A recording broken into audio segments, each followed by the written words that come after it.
the oppressor is going to perceive themselves as oppressed.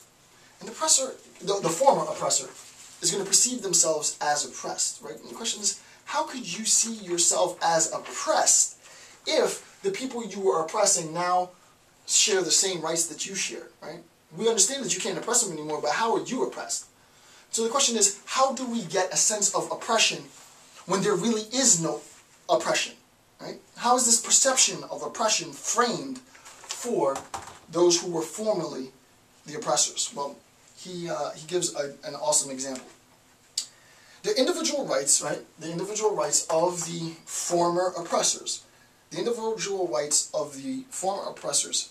The belief is that those rights, my abilities, as oppressor, as privileged, supersede anything that you have.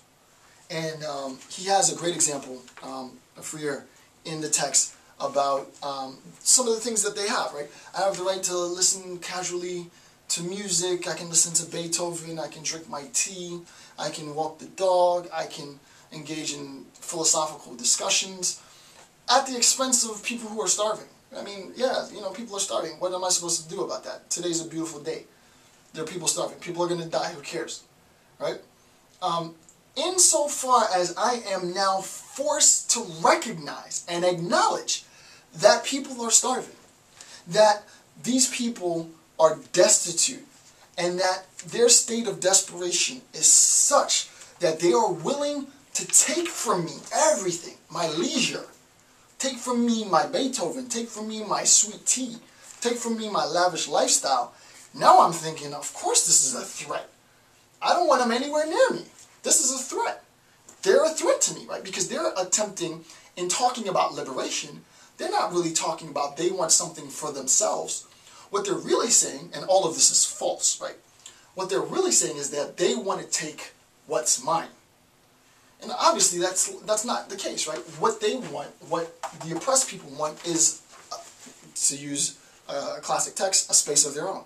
Right? They want a space of their own. They want a space in which they can live, obviously maybe not at the level of opulence that those who are the oppressors live, but they want a space that they can call their own, where they can be happy, where they can determine their own lives, make decisions from themselves, and so on. Maintaining the belief, right? To maintain the belief that humanity is reserved for the oppressed class, right? Former oppressors are going to have a problem in understanding this new recognition of mutual humanity, right? Before, my conception of humanity as the oppressor came at the expense of me dehumanizing you. Oh, they're the savages. They're the terrorists. They're the robbers. They're the murderers. They're the rapists. They're the whatever. Fill in the blank, right? And we know that there are people in the world like that. Freire's not saying that those people don't exist, right? What he's saying is using that generalization to describe an entire group of people, just so that you can demonize them, just so that you can dehumanize them, just so that you can oppress them, is wrong, right? All people aren't like that, right? You can go from, and I'm not going to get into the logic of it all, but you can go from all to some. But you can't go from some to all, right? You can say that, you know, all human beings are either men or women for the most part. This human being, therefore this human being is a man, therefore this human being is a woman, right? You can't go from some to all, right? You can't say I had a particular experience and that particular experience explains all of these people. You can't do that, right? You can't do that. Members of the oppressed, right, class are objectified, and here's where it gets very, very important. I know. Yeah, later in the very last few lines I talk a little bit more in detail about this. Right? Members of the oppressed class are objectified. Insofar as we've moved from a state of oppressor oppressed to a state where we have collapsed and we've attained the objective transformation, the OTR, right? The objective transformation of reality. What ends up happening is, as it says, I can no longer objectify this individual because you're just like me. Right? In this state of affairs, I'm better than you are. In this state of affairs, you're just like me. This state of affairs, you're lower than me, right? You're worse than me. You're not as good as I am, right?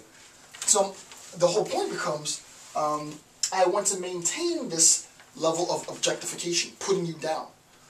But Freire talks, and I think very insightfully, about the motivations for objectification, and it's the last part of this discussion.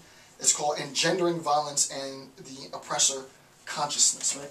So we're going to talk about the attempt to engender violence.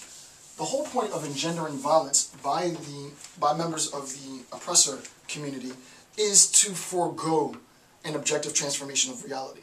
The oppressor class does not want to realize, does not want to have the objective transformation of reality realized. Because insofar as the OTR is realized, they are mandated ontologically to recognize those who they used to oppress as human beings.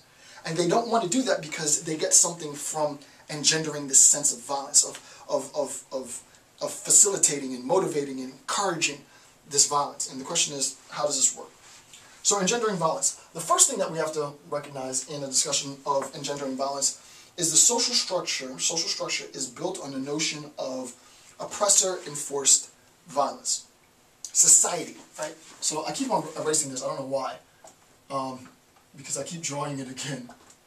But according to Freire, this relationship constitutes the social, right? Society not necessarily inherently constitutes the social, but our contemporary society. His society in his time when he was alive, and definitely our society now, is built on this, to be technical, the structural violence, right? The violence, which is not me stabbing someone or shooting someone or maiming someone, but the violence that, you know, we have a belief that Asians are the most intelligent, whites are maybe equally, maybe a little bit less intelligent, then, you know, some degree of variation there, then you have like blacks at the bottom, you know, so it's like you have this hierarchy, right? You have this belief, right? So society is built on this belief that there's this dominance within racial hierarchy, right? Which has been proven countless times to be false, right? But our society has constructed this myth, and insofar as this myth has been constructed, it becomes true. And as I said in the previous series, the previous 5 or 6 videos on the same topic, is that it is not the same truth. It doesn't have the same validity. It's not the same type of fact as the gravitational constant. That fact is entirely different from the fact that society is based on oppression. We can change this, and that's what Freire wants us to do. Because if we change the relationship between the oppressor and the oppressed group, then what we do is we reconstruct society, right? What we do is we liberate not only the oppressor, right, the liberation of the oppressed and the oppressor, but we also free society, right? So that we can talk about society, about the social, outside of the discussion, the articulation of society within the confines of this relationship, right? Within this hostile oppressor-oppressed relationship.